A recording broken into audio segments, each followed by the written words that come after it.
Hello दोस्तों, स्वागत है आपका आज के एक न्यू वीडियो में। उम्मीद करता हूँ आप सब अच्छे होंगे। तो फ्रेंड्स, आज की टॉपिक हमारा होने वाला है संपत्ति बंटवारे में पारिवारिक सेटलमेंट पूरी तरह मान्य होता है, यानी कि किसी भी प्रॉपर्टी के विभाजन पे डिस्ट्रीब्यूशन में फैमिली सेटलमेंट का क्या रोल होता है और किस तरह वो पूरी तरह वैलिड माना जाता है। तो इसके रिगार्डिंग हम सुप्रीम कोर्ट का एक रिसेंट डिसीजन देखने वाले हैं, जिसमें कि सुप्रीम कोर्ट ने कहा है कि जो पारिवारिक सेटलमेंट का जो बंटवारा है वो एक डीड के समान माना जाएगा।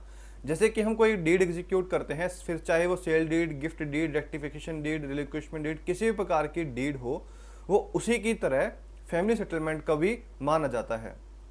और दूसरी बात, सुप्रीम कोर्ट ने जरूरी बात यह कही है कि सेटलमेंट अमल में आ जाने के बाद जो उसके हिस्सेदार है, यानी कि जो फैमिली सेटलमेंट में जो पार्टीज हैं, उस पर सवाल नहीं उठा सकती।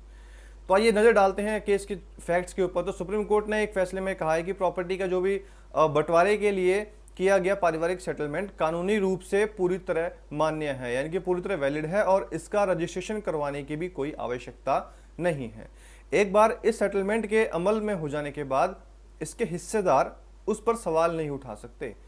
इसमें सुप्रीम कोर्ट की एक बेंच ने presided over by Justice M Khanwilkar ने कहा है, फैसला देते हुए, कि सेटलमेंट के आधार पर हुए किसी भी प्रॉपर्टी के बंटवारे को बिल्कुल सही माना। और बेंच ने क्या किया कि तीनों भाइयों के बीच में जो सेटलमेंट को हुआ था डिस्प्यूटेड करते हुए, उसमें जो भी एक भाई ने दावे को खारिज कर दिया, यानी कि तीन भाइयों के बीच में एक ने जब केस फाइल किया था, तो सुप्रीम कोर्ट ने उसके दावे को डिसमिस करते हुए कोर्ट ने कहा कि पारिवारिक सेटलमेंट जिसके आधार पर किसी भी प्रॉपर्टी का डिस्ट्रीब्यूशन किया गया, संपत्ति का वितरण किया गया, वो रजिस्ट्रेशन एक्ट 1908 के सेक्शन 17 सबसेक्शन 2 के अंडर रजिस्ट्रेशन करवाने की जरूरत नहीं है।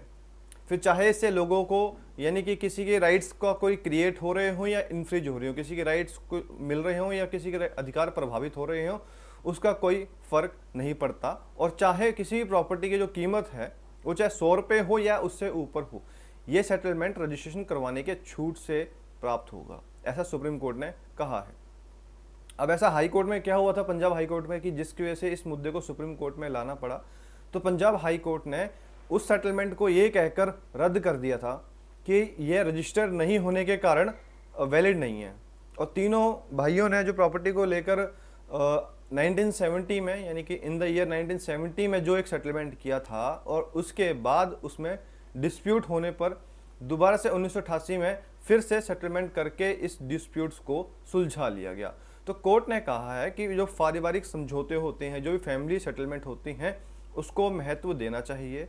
और इस केस में इंपॉर्टेंट डिसीजन का कहने का मतलब यह था कि जो कोई भी एक फैमिली सेटलमेंट है, एक बार जब पार्टीज के बीच में एग्जीक्यूट हो गया है, तो वो हमेशा के लिए जैसे वैलिड माना जाएगा। और स्पेशली अगर वो अमल में आ चुका है, यानी कि जो फैमिली सेटलमेंट हुआ है उसमें जो जो बातों का ध्यान रखा गया था, उन बातों को पूरा कर लिया गया है, तो उसके बाद उस पर मुद्दा उठाना तो किसी बात पे मतलब ही नहीं बनता।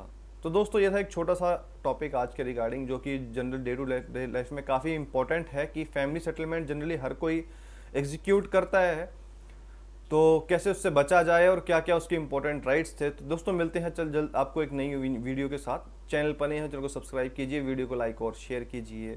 Thanks for watching this vlog.